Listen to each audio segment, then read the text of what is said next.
No niin, tervetuloa Helsingin Pelastusliiton eli HELPen pelastussuunnitelma-webinaariin. Mun nimi on Tanja Mannila ja tässä olisi meillä noin tunti aikaa nyt sitten jutella yhdessä pelastussuunnitelma-aiheista. Voitte lähettää kysymyksiä sinne chatin kautta, mä niitä lueskelen sitten sopivissa väleissä. Ja lopuksi erityisesti voidaan sitten ottaa vielä kysymyksiä.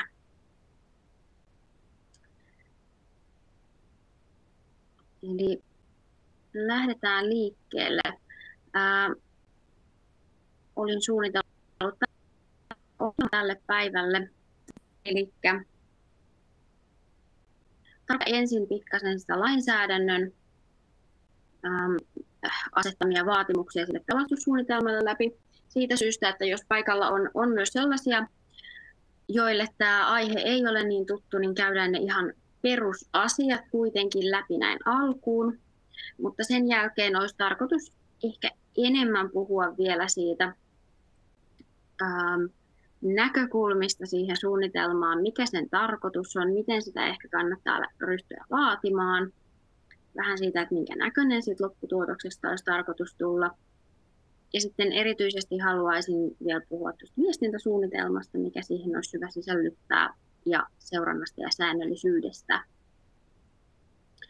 Tarkoitus on puhua tosiaan nimenomaan asuintalojen pelastussuunnitelmista tässä webinaarissa.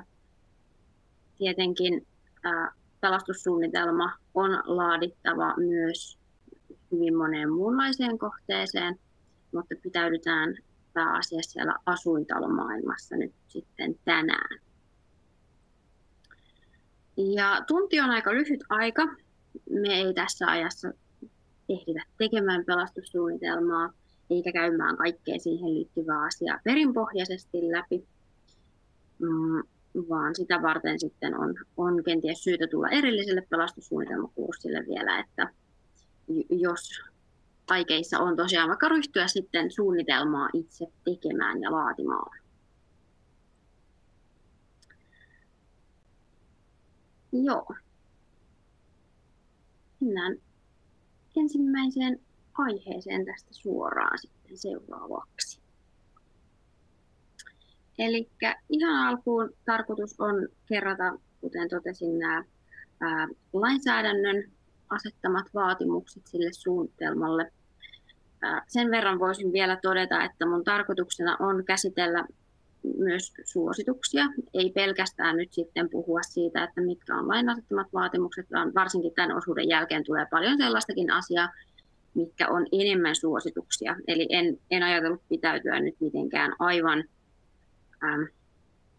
aivan orjallisesti siinä, että mitä se laki sanoo, mutta toki se on hyvä tausta tähän aiheeseen. Eli suunnitelman laatimisesta asiaa ei liity kovin montaa pykälää siellä laissa, eli jos tosiaan on aikeissa itse ryhtyä suunnitelmaa vaikka laatimaan, niin ne ehdottomasti kannattaa sieltä vilkaista läpi. Pelastuslaista löytyy pykälä 15 ja sitten pelastusasetuksen puolella on vielä 2 pykälää, joista ykköspykälässä kerrotaan, että mihin kaikkiin kohteisiin se pelastussuunnitelma pitää laatia.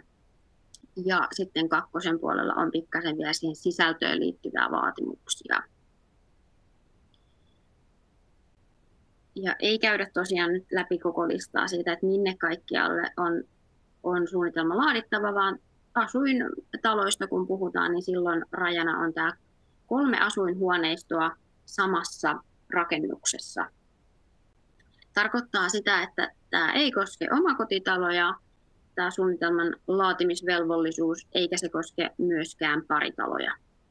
Mutta rivitalot, kerrostalot, luhtitalot varmasti tyypillisesti myös on kaikki sellaisia, joissa on toi vähintään 3 huoneistoa rakennuksessa. Kuka sen suunnitelman laatii, niin rakennuksen haltija. Käytännössä on yleensä sama kuin omistaja, eli käytännössä hallinnoi sitä kyseistä yhtiötä tai taloa. tietenkin suunnitelman laatija vastaa myös sitten siitä, että siitä myös tiedotetaan. Ja mikäli rakennuksessa on vielä erillisiä liiketiloja, niin on tehtävä yhteistyötä sitten näiden liiketilojen toiminnanharjoittajien kanssa. Jotkut isommat kaupat tai päiväkodit, mitä ehkä voi löytyä myöskin asuinrakennusten yhteydessä, niin voi olla itsenäisestikin pelastussuunnitelmavelvollisia, mikä tarkoittaa sitä, että vaikka asuintaloon ei tarvitsisikaan tehdä, niin heidän pitäisi joka tapauksessa sitten tuon lainsäädännön perusteella tehdä tuo suunnitelma myöskin. Ihan joka tapauksessa on tehtävä yhteistyötä, on siellä minkälaisia toimijoita tahansa ja kuinka suuria tahansa. Koska ne turvallisuusjärjestelyt on osittain samoja ja koska ne riskit vaikuttaa molempiin. Että jos on asumisen puolella jotakin riskejä, niin ne vaikuttaa niihin muihinkin toiminnan harjoittajiin ja sitten toisinpäin, jos on toiminnanharjoittajan toiminnasta aiheutuvia riskejä, niin totta kai ne voi vaikuttaa sitten sinne asuinpuolelle myöskin. Eli vaihtoehtoja on silloin 2.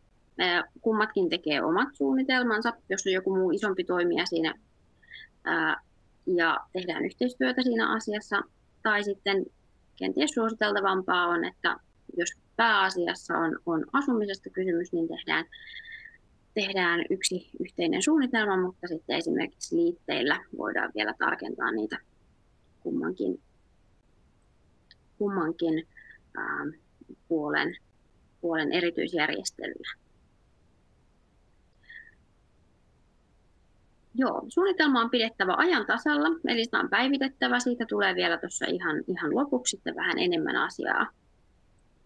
Tässä voisi vielä mainita, että aiemmin lainsäädännössä on ollut sellainen velvoite, että tämä suunnitelma tai sen tiivistelmä on pitänyt toimittaa pelastuslaitokselle, niin todettakoon, että sellaista vaatimusta ei enää ole, vaan ei ole tarvetta pelastuslaitokselle toimittaa sitä suunnitelmaa.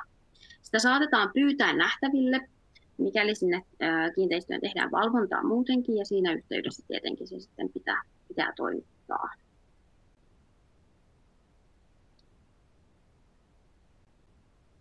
Näin. No mitä sen pitäisi sitten sisältää sen suunnitelmaan? Eli pelastussuunnitelma on laadittava pelastuslain 14. pykälässä tarkoitetusta toimenpiteistä. Ja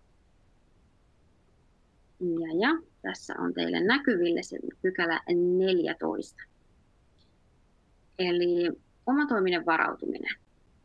Rakennuksen omistajan ja haltijan sekä toiminnanharjoittajan osaltaan ehkäistä tulipalojen syttymistä ja muiden vaaratilanteiden syntymistä, varauduttava henkilöiden omaisuuden ja ympäristön suojaamiseen vaaratilanteissa, varauduttava tulipalojen sammuttamiseen ja muihin pelastustoimenpiteisiin, joihin itse kyetään, ja sitten on ryhdyttävä vielä poistumisen turvaamiseen ja pelastustoiminnan helpottamiseen. Eli käytännössä näistä sen jotenkin pitäisi muotoutua sen pelastussuunnitelman sisältöön. Asia on helpotettu sen verran, että siellä pelastussuunnitelman pykälässä toki sitten vielä sanotaan vähän selkeämmin, että mitä niitä sisältövaatimuksia on, jotka näkyy tässä. Suunnitelmassa on siis kuvattava vaarojen ja riskien arvioinnin johtopäätelmät, rakennuksen ja toiminnassa käytettävien tilojen turvallisuusjärjestelyt. Sitten on kuvattava ohjeet, joita annetaan tässä tapauksessa pääasiassa asukkaille, joilla onnettomuuksia ennaltaehkäistään, ja toisaalta ohjeita, joita tarvitaan sitten, kun jotain on sattunut. Ja sitten mahdolliset muut vielä omatoimisen varautumisen toimenpiteet. Tarvittaessa on huomioitava tavanomaisesta poikkeava käyttö ja tilapäinen käyttötavan muutos. Nämä harvemmin koskee asuinrakennuksia, joten en ajatellut puhua niistä nyt hirveästi sen enempää. Mutta sitten semmoinen keskeinen asia on se, että pelastussuunnitelmassa on selvitettävä myös, että miten tätä varautumista ylläpidetään ja toteutetaan sitten poikkeusoloissa. Nythän meillä on ollut tässä viime kuukausien aikana poikkeusolot, joten on hyvin ajankohtainen asia ja hyvä ehkä tässä kohtaa miettiä, että oliko näihin poikkeusoloihin tai näiden poikkeusolojen vaatimien asioihin esimerkiksi siellä kiinteistön pelastussuunnitelmassa nyt sitten varauduttu? Oltiinko osattu huomioida, että mitä mahdollisesti tämä on tuonut uutta sinne turvallisuustyöhön? Sisältö saa olla, pahoittelut, minulla on teille näkyvillä vielä edellinen dio. Eli tässä nyt, mitä mä äsken kerroinkin, niin on vielä näkyvillä nämä asiat. Ja kuten olin toteamassa, niin sisältö saa olla myös tätä laajempi tietenkin. Mikäli haluaa käsitellä rikosturvallisuutta liittyviä asioita tai tietoturvallisuutta tai jotakin muuta vielä laajemmin, niin se on täysin mahdollista. Silloin voi puhua esimerkiksi turvallisuussuunnitelmasta pelastussuunnitelman sijaan. Mainitsee vaan siinä suunnitelman etusivulla sitten esimerkiksi, että tässä suunnitelmassa on sekä pelastussuunnitelman sisältö, mutta myös sitten vähän muuta.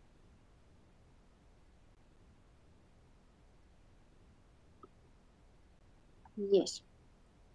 Mä vilkaisen aivan nopeasti, että onko teiltä tullut kysymyksiä. Hetkonen. Ilmeisesti ei vielä.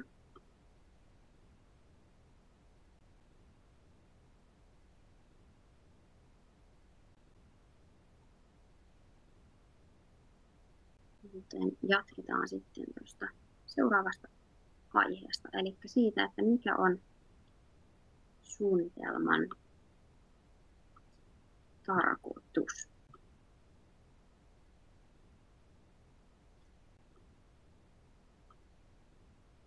Joo. Tässä nyt ensin kenties vähän kärjistäenkin sitä, että mitä se suunnitelma toivottavasti ei ole. Tai jos jollakin on tämmöinen käsitys, niin haluaisin ainakin nyt yrittää muuttaa niitä käsityksiä sitten siitä suunnitelman luonteesta. Pelastussuunnitelma ei pitäisi olla, tai sitä ei pitäisi nähdä vain asiakirjana, joka nyt vaan on laadittava. Suunnitelma ei myöskään pitäisi olla semmoinen paperi, jolla ei ikään kuin tehdä yhtään mitään. Että kun sen on laatinut, niin sen jälkeen sen voisi vaan laittaa jonnekin mappiööhön ja olla tyytyväinen siitä, että tulihan tehtyä. Valmista suunnitelmaa ei voi myöskään tulostaa suoraan netistä, eikä sitä voi kopioida naapurikiinteistöstä. Siinä on se kohdekohtaisuus, mikä pitäisi tulla näkyviin siitä suunnitelmasta. Että vaikka asuintalot, niissä harjoitettava toiminta saattaa tuntua, että no samanlaistahan asumista tämä nyt on paikasta toiseen, niin sieltä kuitenkin aina löytyy niitä erityispiirteitä. Joko sieltä taloyhtiön ympäristöstä tai sieltä itse rakennuksesta tai asukkaista tai sieltä toiminnanharjoittajista tai jotain sellaista, mikä ihan varmasti menee ohi sitten ja unohtuu ottaa huomioon, jos ei sitä ole laadittu juuri siihen kyseiseen kiinteistöön suunnitelmaa. Suunnitelmaa ei myöskään ole välttämätöntä sellaisenaan jakaa kaikille asukkaille, että se on aika ehkä tyypillistä, mitä tehdään, että se koko suunnitelma aina sitten jaetaan. Se ei ole missään nimessä kiellettyä, se voi olla jossain tilanteissa ihan suositeltavaa, mutta toivon, että se ei olisi ainoa asia, mitä tehtäisiin. Tästäkin tulee tuossa pikkasen myöhemmin vielä lisää, että minkälainen se viestintäsuunnitelma voisi olla tämän sijaan. No mitä se suunnitelma nyt sitten mielellään saisi olla näiden asioiden sijasta ja miten se tulisi kenties nähdä?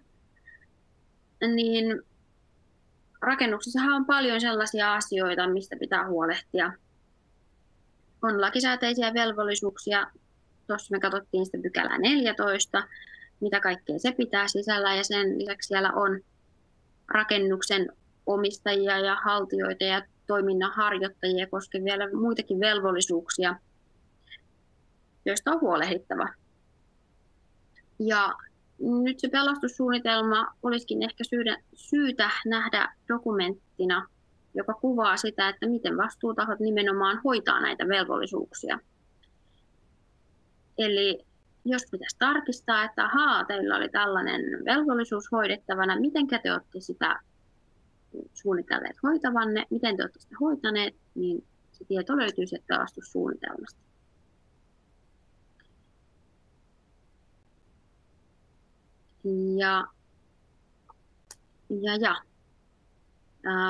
Tämä asia on syytä huomioida siinä kohtaa, kun sitä suunnitelmaa ryhdytään laatimaan ja hankkimaan myöskin, että kuka sen tekee ja miten se hyväksytään. Erityisesti ne asiat kannattaa huomioida, koska mikäli asian näkee juuri näin, että se dokumentti on se vastuutahojen työväline turvallisuustyöhön, se on heidän tekemä suunnitelma siitä, että miten minä vastuuhenkilönä täytän minulle asetetut vaatimukset, niin silloinkin se vaihtoehto siitä, että se on vain jostakin ilmestynyt, niin on vähän huono tilanne, kun sen pitäisi kuvata niitä minun velvollisuuksiani kuitenkin sen sisällön. Että hyväksymiskäytännöt, laatimiskäytännöt tässäkin nyt tärkeitä.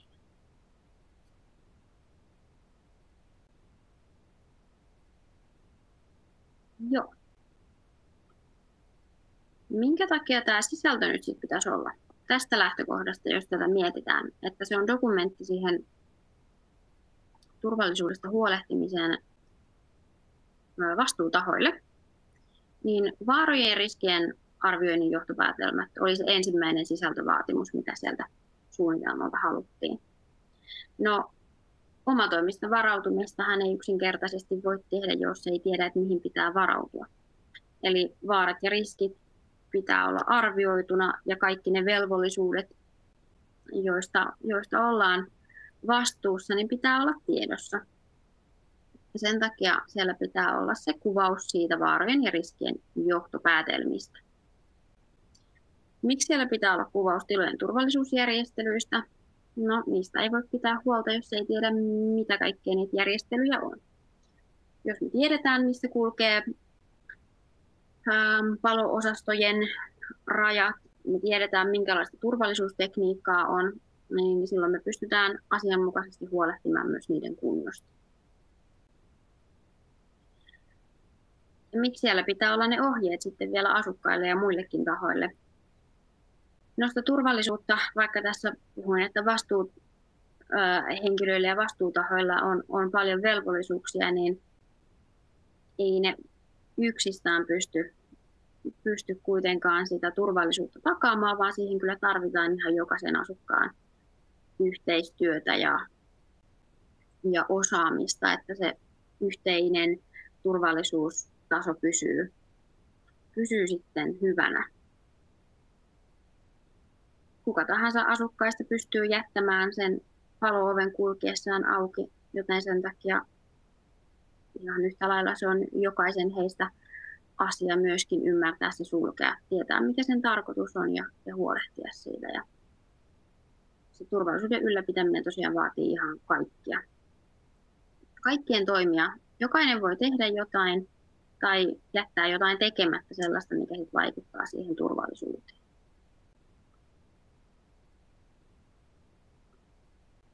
Eli tämä asia tiivistäen, niin suunnitelma kuvaa sitä, että miten taloyhtiö on omatoimisesti varautunut näihin erilaisiin riskeihin ja suunnitellut niitä hoitavaansa.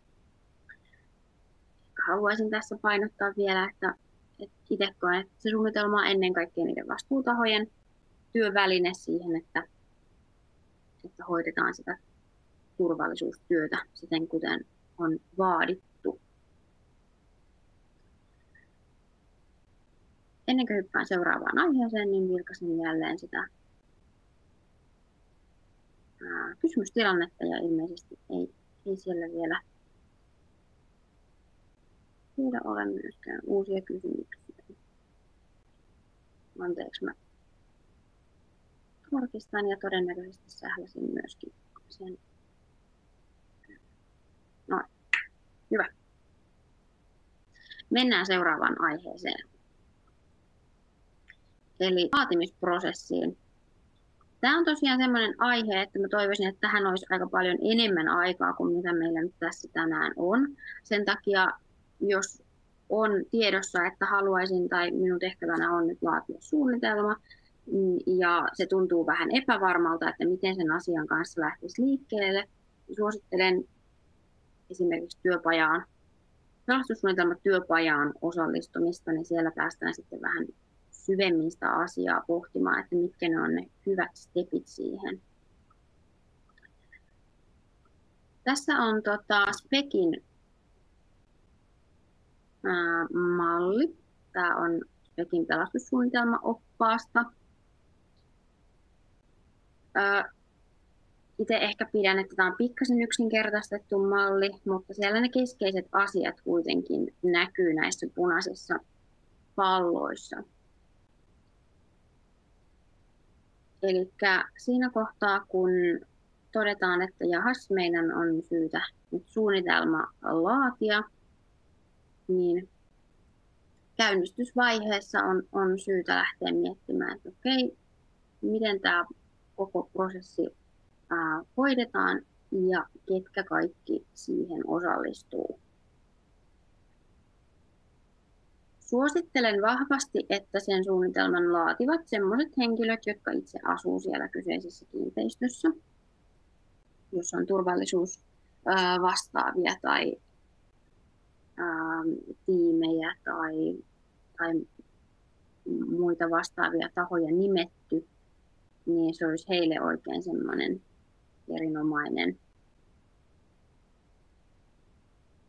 erinomainen tehtävä tämä suunnitelman laatiminen. Mukaan kannattaa pyrkiä saamaan mahdollisimman paljon myös asukkaita, jos se on mahdollista, ja osallistaa sitten heidät tähän prosessiin, kaikkiin niihin vaiheisiin. Sieltä saadaan semmoista näkemystä, mitä kenties yksittäisellä ihmisellä ei sitten pelkästään löydy. Ja sitten kannattaa miettiä, että pystyykö tähän osallistumaan isännöitsijä tai kiinteistönhoitaja esimerkiksi myöskin tähän prosessiin mukana. Heillä on monesti sellaista sitten rakennukseen tai tekniikkaan liittyvää tietoa, mikä on hyvin arvokasta ja hyödynnettävissä siinä prosessin aikana myöskin. No ihan ensimmäisiä asioita siellä sitten on. Siellä kakkospallossa lukee riskien tunnistaminen. Niin kyllä, riskien tunnistaminen ja myöskin niiden arvioiminen. Eli tiedetään tosiaan, että mitkä riskit on sellaisia, mihin pitää kiinnittää huomiota, ja sitten arvioimisella tarkoittaa sitä, että mietitään sitä, että mitä ne meille merkitsee. Onko ne sellaisia asioita, joiden suhteen voidaan elää, vai pitääkö mahdollisesti sitten ryhtyä johonkin toimiin, että nämä riskit saadaan hallintaan. Ja sen jälkeen, kun tiedetään, että mitä riskejä on, mitkä voi vaikuttaa juuri kyseisen taloyhtiön toimintaan, niin sen jälkeen pitäisi lähteä näihin seuraaviin palikoihin, eli miettimään, että miten onnettomuuksia ehkäistään, miten niihin voidaan varautua. Siellä lukee nelosvallossa varautuminen poikkeusoloihin, mutta toki varautuminen myös muihin kuin poikkeusoloihin on tarpeen miettiä. Eli yleisesti varautuminen, että mitä sitten kun meillä jotain sattuu, ollaanko me siihen valmiita. Toimintaohjeet asukkaille pitäisi laatia näiden edellä olevien tietenkin vaiheiden mukaisesti, eli miten on mietitty, että me näitä ennaltaehkäistään, miten me varaudutaan, niin sen mukaan sitten ohjeetkin on laadittava. Ja viestintää sen jälkeen suunnitelman ylläpitoa, että sinänsä hyvin looginen järjestys ja tuota voi pitää semmoisena ohjenuorana. Keskeistä tosiaan on, että tutustutaan huolella siihen taloon ja toimintaan, että tiedetään, että minkälaiset turvallisuusjärjestelyt siellä on, koska vain niiden perusteella voidaan myöskin pohtia juurikin tämä kakkoskohta, eli miten juuri tässä talossa on toimittava. Että semmoisia yleispätevät ohjeet ei yleensä sovi sellaisenaan.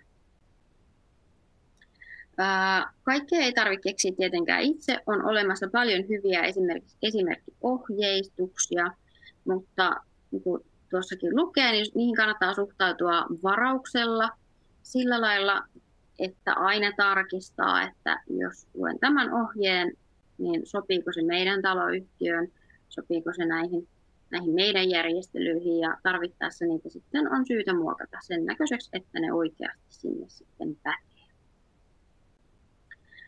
Tärkeää on myös, että vastuutahot on sitoutuneita suunnitelman toteuttamiseen.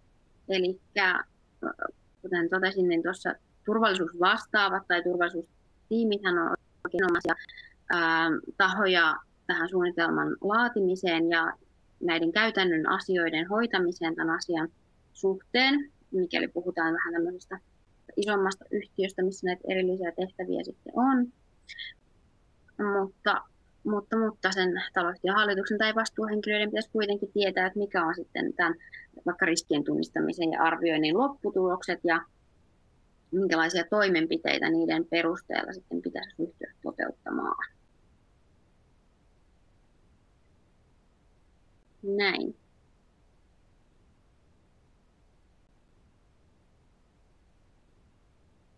Ja vilkaisen jälleen kerran, että onko mitään kysymyksiä tullut. Siellä kommenttina, että palo-ovi kiinni pidettävä, ei meillä ainakaan. Joo, nämä palo-ovet on semmoinen aika yleinen asia, minkä kanssa tulee niitä ongelmia, että miten ne saadaan sitten nämä asukkaat ja kaikki talon käyttäjät niin huomioimaan, että tämmöinenkin homma pitäisi hoitaa.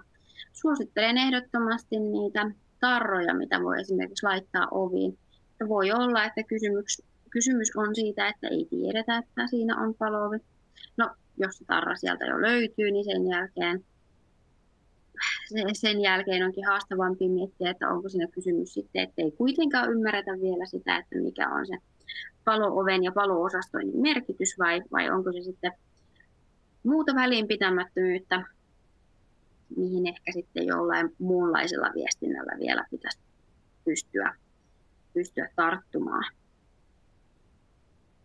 Ja sitten on tietenkin ihan teknisiä ratkaisuja, tämmöisiä automaattisulkimia, mutta ne maksaa sitten jonkin verran. Ei täysin mahdottomia, mutta jonkin verran kuitenkin. Kiitokset kommentista.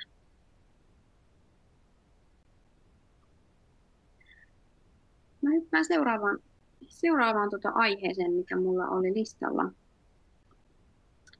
joka on se, että muoto ja malli on vapaa tosiaan. Ei ole mitään yksittäistä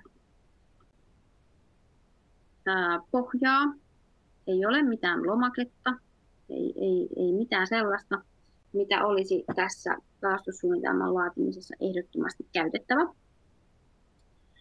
vaan ihan täysin vapaasti suunnitelman saa laatia sen näköiseksi ja muotoiseksi, kun itsestä parhaalta tuntuu. Ja tässä lukeekin, että parhaat vastaan tulleet suunnitelmat on monesti ollut vähän semmoisia kotikutoisen olosia. En tarkoita sitä nyt pahalla myöskään sitä kotikutoisuutta, vaan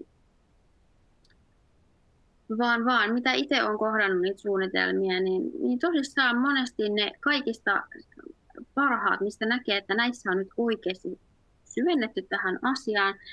Tässä on nyt ajateltu ihan oikeasti, että mitkä ne juuri meidän riskit on ja mitä juuri meidän pitäisi tehdä. Ne on välillä olleet aika semmoisia vapaamuotoisia. Niissä on saattanut olla 5 erilaista fonttia 7 eri värillä ja eri kokoisena. Niissä on leikkaa liimaa ratkaisuja ja sen sellaisia. Mutta niistä näkee, että asia on oikeasti ajateltu ja se on se tärkein asia. On mietitty, että mitä meillä voi sattua ja on mietitty niihin sopivat keinot ja sopivat ohjeistukset. Eli ei kannata pelätä sitä, että osaanko minä tehdä nyt hienon dokumentin, laittaa siihen asettelut kohdalleen, vaan se ei ole se tärkeä asia siinä. Erilaisia mallipohjia on netissä aika paljonkin.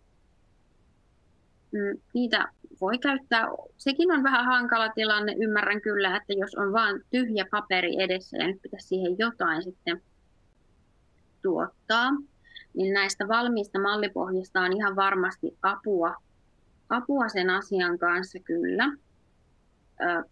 Sen verran sanon, että vaikka nyt pelastuslain edellisestä muutoksesta on kohta 10 vuotta aikaa, niin vielä ihan viime vuosinakin netistä putkahtaa vastaan, tulee esiin semmoisia suunnitelmapohjia, mitkä on tehty ennen sitä. Eli jos sieltä katsoo jonkun mallipohjan itselleen, mitä haluaisi hyödyntää, niin tarkistaa ainakin, että koska se on laadittu ja päivitetty edellisen kerran. Samoin suosittelen käyttämään omaa harkintaa, ottaa niistä ne parhaat osat ja sitten ne osat, mitkä ei tunnu hyviltä, niin jättää ne sitten käyttämättä. Eli rohkeasti saa muokata, ne ei ole mitään yksittäisiä totuuksia, ne valmiit mallipohjatkaan, mitä saattaa löytyä. Ja sitten tuossa lukee, että hyödynnä etenkin viestintämateriaalissa kuvia ja piirroksia, mutta sama koskee sitä koko suunnitelmaa. Edelleen niissä ehkä parhaissa suunnitelmissa niin on monesti ollut kuvia vaikka sieltä kiinteistön tiloista, pihamaalta, jostain turvallisuusjärjestelystä on ihan selkeästi otettu valokuva, mikä on nykyään melko helppoa, että nappaa puhelimella kuvan ja liittää sen vaan sinne mukaan, niin saa heti jo semmoista mielenkiintoa lisää siihen. Varsinkin tosiaan viestintämateriaaleissa, jos asukkaille haluaa jonkun tärkeän asian kertoa, niin uskon näin, että se on mielenkiintoisempi se teidän tiedote tai mikä ikinä se sitten onkaan, kun siinä on jotain heille tuttua, että hei, tossahan on meidän pihalta nyt kuva ja siihen on merkitty sitten joku tietty asia, että tässä on nyt tämmöinen savunpoistoluukku esimerkiksi, oletko tätä ennen huomannut? Tiesitkö, että tämän päältä pitää lumet sitten luoda pois tai mikä se nyt onkaan se aihe? Kuvaamiseen liittyen tietenkin kannattaa pitää mielessä se, että siinä on yksityisyyden suojaan liittyviä sitten asioita, mitkä on kuvatessaan syytä huomioida. En ryhdy niitä nyt tässä avaamaan niin kuin aivan perinpohjaisesti, enkä ole myöskään sen asian paras asiantuntija, mutta varminta on se, että ottaa niistä turvallisuusjärjestelyistä kuvan, että siellä ei esimerkiksi niitä ihmisiä ole niissä kuvissa, niin silloin jo asia on aika hyvin huomioitu. Että esimerkiksi pihalla turvallisuusjärjestelyistä, kun ottaa kuvan, niin se on ihan suht turvallista toteuttaa, mutta jättää ne naapurit pois niistä kuvista, niin se on ihan hyvä idea yleensä.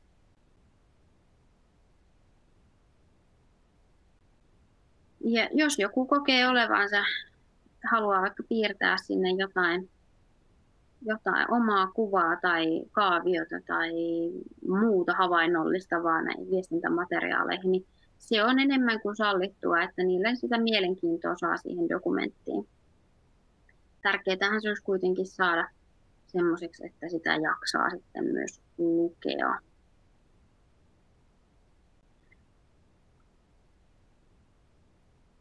Yes.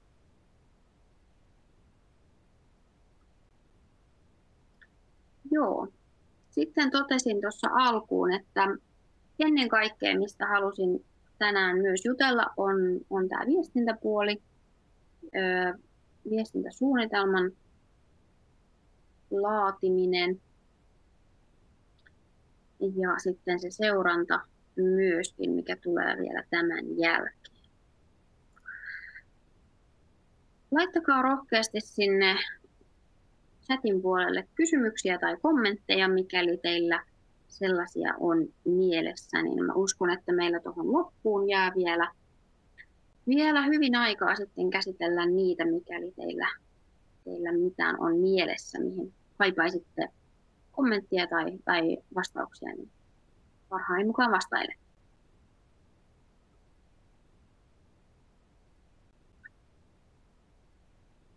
Joo, mennään viestintäsuunnitelmaan. Eli totesin tuossa ihan alkuun, että toivoisin, että ei aina ehkä tarvitsisi jakaa sitä koko suunnitelmaa sinne asukkaille, vaan itse ainakin ehdottaisin, suosittelisin ja toivoisin, että pelastussuunnitelma pitäisi sisällään ennen kaikkea viestintäsuunnitelman siitä, että miten aiotaan viestiä, ja itse nämä viestintämateriaalit olisi sitten niistä erilliset. Ja tässä on nyt tämmöinen nopea hahmotelma siinä kuvan vasemmassa reunassa siitä, että mitä tämmöinen viestintäsuunnitelma voisi pitää sisällään.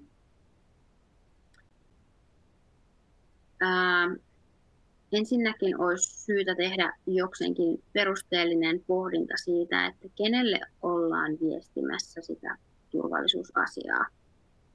Siellä chatissa todettiin esimerkiksi, että no palo-ovea ei pidetä kiinni, niin okei.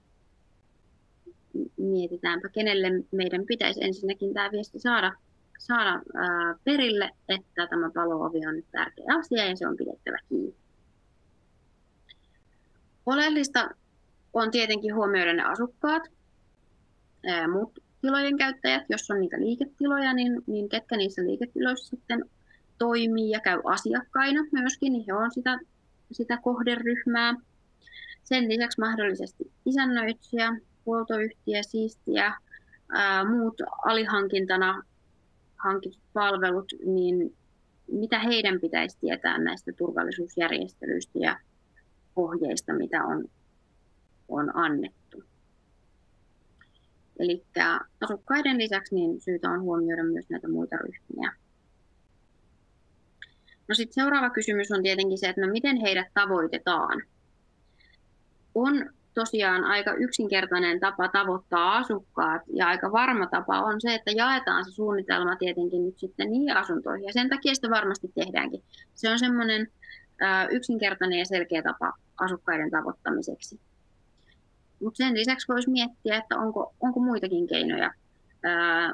Kenties jotain sähköisiä kanavia, mitkä olisi käytettävissä. Niiden osalta toki kannattaa pitää mielessä rajoitukset, eli ne ei välttämättä tavoita sitten kaikkia.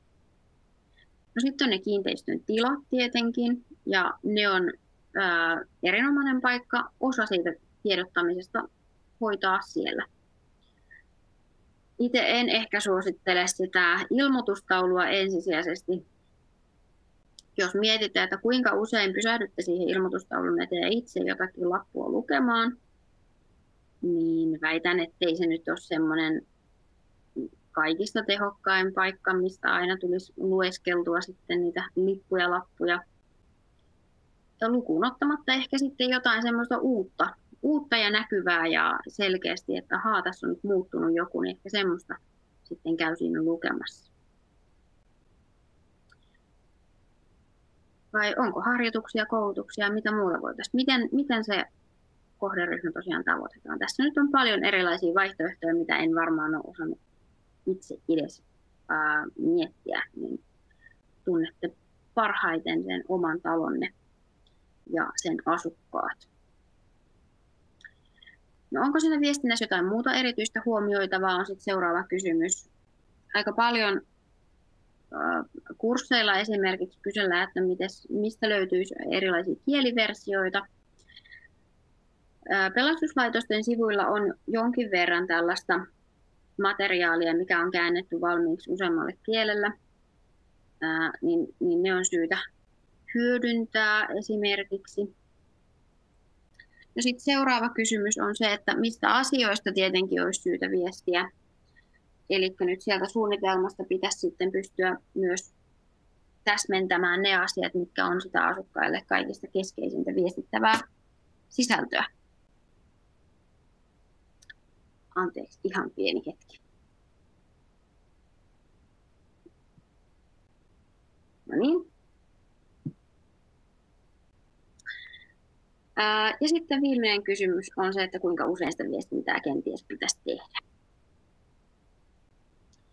Eli ei niin, että kerran 10 vuodessa, se ei missään nimessä ole riittävää, vaan vähän useammin.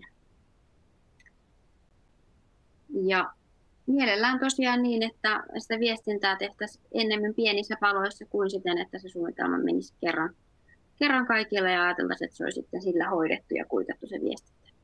Ja on pakko todeta, että kyllä se hyvä viestintä vaatii hieman viitseliäisyyttä. Ja toiveena olisi, että säännöllisesti ympäri vuoden jotain pientä viestintää toteutettaisiin. Hyvänä apukeinona toimii tämmöiset erilaiset vuosikellot. Tässä on yksi esimerkki. Tämmöisen pystyy hyvin tekemään itsekin ja kannattaakin nimenomaan tehdä se itse. Eli siinä sitten huomioida, että mitkä olisi vaikka seuraavalle vuodelle ne kaikista kriittisimmät ja keskeisimmät viestintätarpeet ja jakaa sitä viestintää sitten siinä pikkasen eri kuukausille.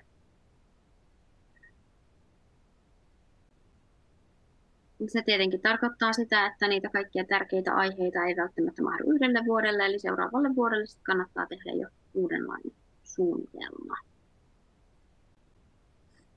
Tässä muutama ajatus viestinnästä. Eli ehkä se keskeinen tässä nyt oli se, että viestintäsuunnitelmaan, siihen kannattaa panostaa ja sitten viestintämateriaalit kenties tehdä ihan kokonaan erikseen. Eli ei ajattelekaan niin, että se itse pelastussuunnitelma on yhtä kuin se viestintämateriaali myöskin.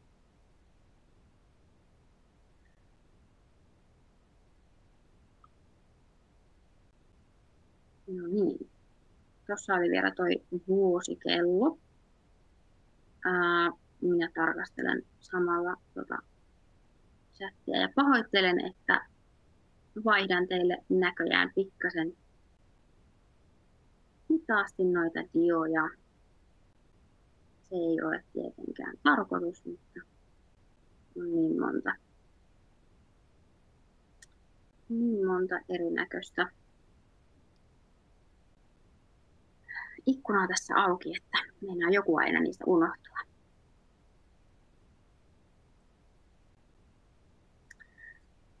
Täällä kommenttina tai kysymyksenä. Taloyhtiössä autotalli, jossa on purkkeja ja purnukkaa asunnon alapuolella. Kaasupullon säilytys kertsillä.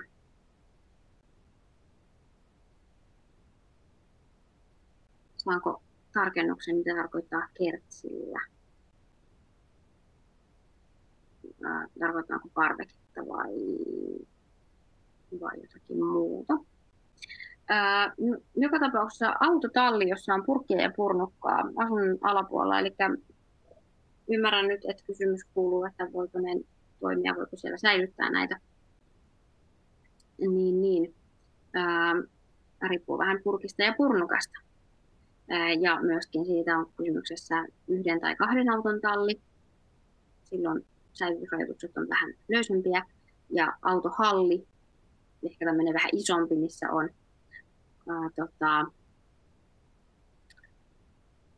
sitten enemmän kuin yhden tai 2 auton paikat, niin siellä sitten ei saisi olla mitään muuta kuin nämä ajoneuvot. Se on aika selkeä. Mutta jos on autotalli, joka on siis 1 tai 2 autolle tämmöinen vähän pienempi talli tarkoitettu, niin siellä on mahdollista säilyttää vähäisissä määrissä kyllä purkkeja ja purnukoitakin, kun hän on muuten asianmukaisesti. Mutta siis isossa hallissa asia on eri. Kaasupullojen säilytys, siis kerhohuone. Kerhohuoneessa kaasupullon säilytys on semmoinen tarkkaan mietittävä asia, kenellä sinne on pääsy. Eli vaarallisia kemikaaleja ei saa säilyttää siten, että asiattomat pääsevät niihin käsiksi, mutta asiattomilla voisin nyt myös todeta, että nyt on myös tärkeää miettiä, että pääsee esimerkiksi lapset niihin käsiksi, eli vaikka he ei välttämättä ole niin asiattomaksi välttämättä tarvitse miettiä, mutta kuitenkin se voi olla heille vaarallista päästä niihin käsiksi. On hyvä laittaa tarra kerhohuoneen joko oveen tai sellaisen kaapin oveen tai muuhun, missä tätä kaasupulloa sitten mahdollisesti säilytetään. Mutta säilytyksessä pitää ensisijaisesti myös miettiä se, että ei maanalaisessa tilassa ja ei asiattomille saa olla pääsyä. Ne on ne lukituskaapissa sitten erikseen. Okei. Toivottavasti tämä vastasi näihin kysymyksiin. Se ei kenties täysin täsmännyt meidän pelastussuunnitelma-aiheeseen, mutta se ei haittaa. On hyvä, jos siihenkin pystytään jotakin vastausta tässä kuitenkin antaa. Viimeinen asia liittyen tähän pelastussuunnitelma-asiaan tänään, niin seurannasta ja säännöllisyydestä jonkin verran vielä ajattelin teille jutella.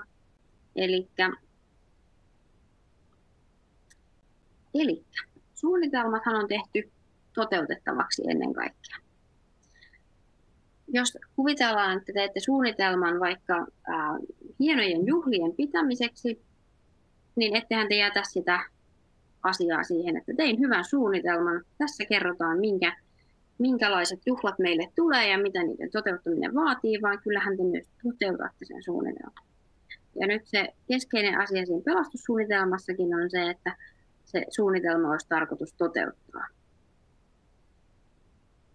Eli tässä edellisessä kohdassa oli tuo viestintäsuunnitelmamalli, minkä näytin, niin sielläkin lukee tänä vuonna toteutettava viestintä. Ja sehän on suoraan vinkki kenties siihen, että vuosittain olisi syytä tehdä päivitys vähintään. Katsoa, että onko suunnitelma edelleen ajan tasalla ja tehdä seuraavalle vuodelle sitten uudet suunnitelmat ja uudet viestintäsuunnitelmat ja näin. Ja sen lisäksi päivityksiä pitäisi tehdä tarpeen mukaan, jotta se on ajan tasalla jatkuvasti. Ei välttämättä nyt tarvitse lähteä jotain yksittäistä nimeä sieltä, että no nytten,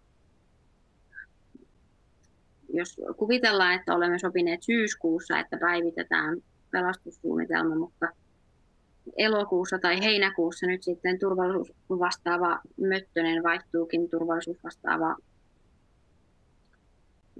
Nöttöseksi, niin hänen yhteystietonsa päivittäminen kenties siellä suunnitelmassa sitten voi odottaa. Toki siitäkin jonkinlainen ajankohtaistiedote on hyvä laittaa jo heti. Mutta erityisesti sitten tämmöiset isommat muutokset on syytä päivittää ihan ajantasaisesti. Sinne alkaa vaikka remontti, niin siinä remontin alun yhteydessä olisi syytä katsoa, että hei, olihan meidän suunnitelma ajan tasalla ja onhan meillä nyt tarvittavat ohjeistukset tähän tilanteeseen liittyen sitten valmiina. Tai nyt meillä on tosiaan ollut myöskin tämmöinen maailmanlaajuinen pandemia, niin kyllä tämäkin on ollut sellainen tilanne, missä toivon, että mahdollisimman moni pelastussuunnitelma on otettu uudelleen arvioitavaksi kesken vuodenkin ja mietitty, että no onko meillä nyt sitten ne varautumistoimet tämmöiseen tilanteeseen niin ollut huomioituna vai pitäisikö meidän tässä tilanteessa vielä sitten päivitellä suunnitelmaa ja tehdä siitä tiedotusta tietenkin myöskin. Niin vuosittaiset päivitykset ja seuranta myöskin. Eli kun se suunnitelma on tehty toteutettavaksi, niin sitä toteutumista varmasti on syytä tarkastella myös vuoden mittaan. Ne vastuutahot, jotka suunnitelman laatimisesta ja sit turvallisuudesta ylipäänsäkin ovat vastuussa, niin olisi hyvä, että he pystyisivät seuraamaan sen suunnitelman toteutumista sitten mieluummin jo muutaman kuukauden jälkeen katsoa, että onko ne sovitut toimenpiteet tehty, eikä vasta sitten vuoden päästä todettu, että ei tehtykään mitään näistä, mitä alun perin ajateltiin. Yes.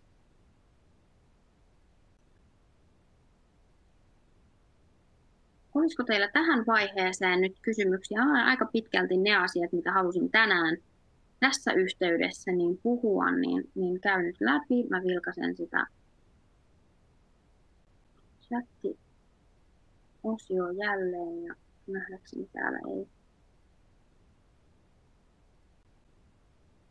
ole tällä hetkellä mitään uutta, mutta nyt vielä ehditte sinne lähettämään kysymyksiä tai kommentteja. Onko tullut mitään uusia ajatuksia pelastussuunnitelmaan liittyen, uusia oivalluksia tai oletteko jostain eri mieltä?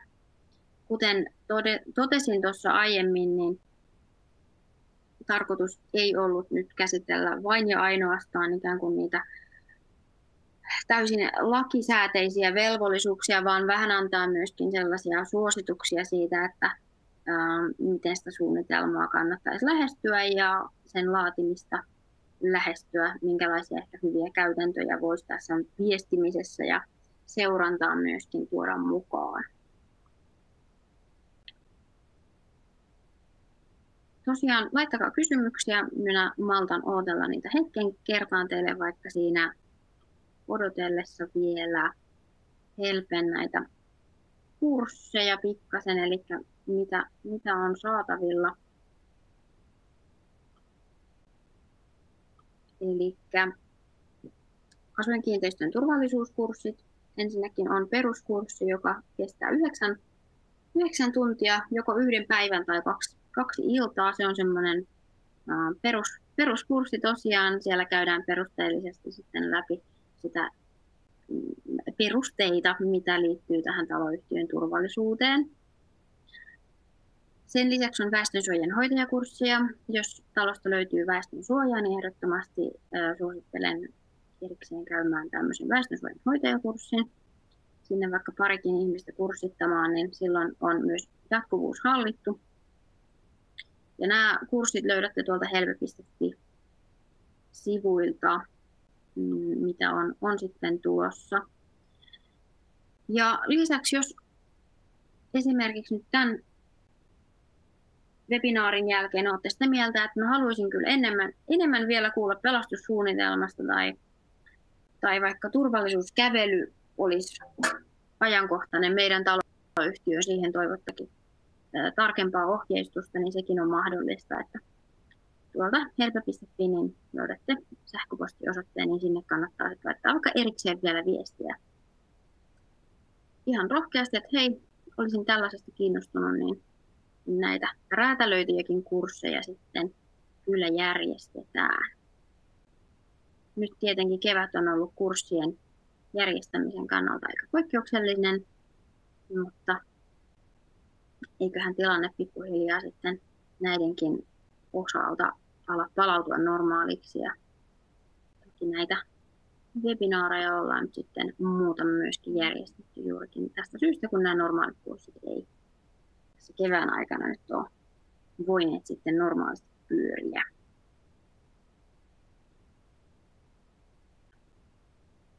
Okei.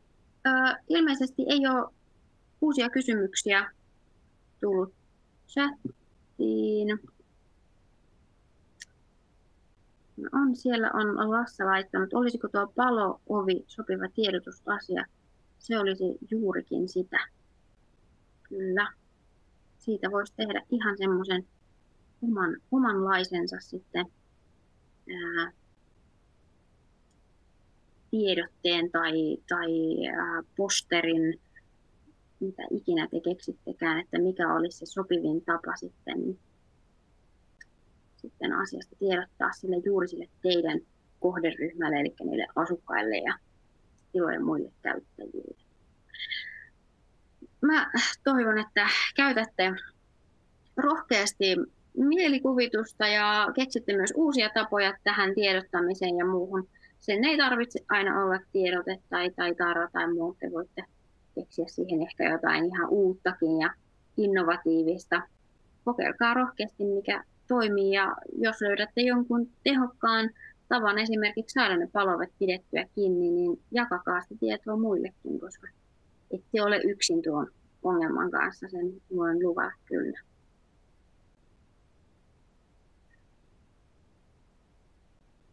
Hyvä. Hei, kiitokset minun puolestani kaikille. Kello on 5:05, mutta koska kysymyksiä ei ole tämän enempää, niin minä tässä kohtaa kiitän ja päätetään tilaisuus tähän. Kiitos kaikille.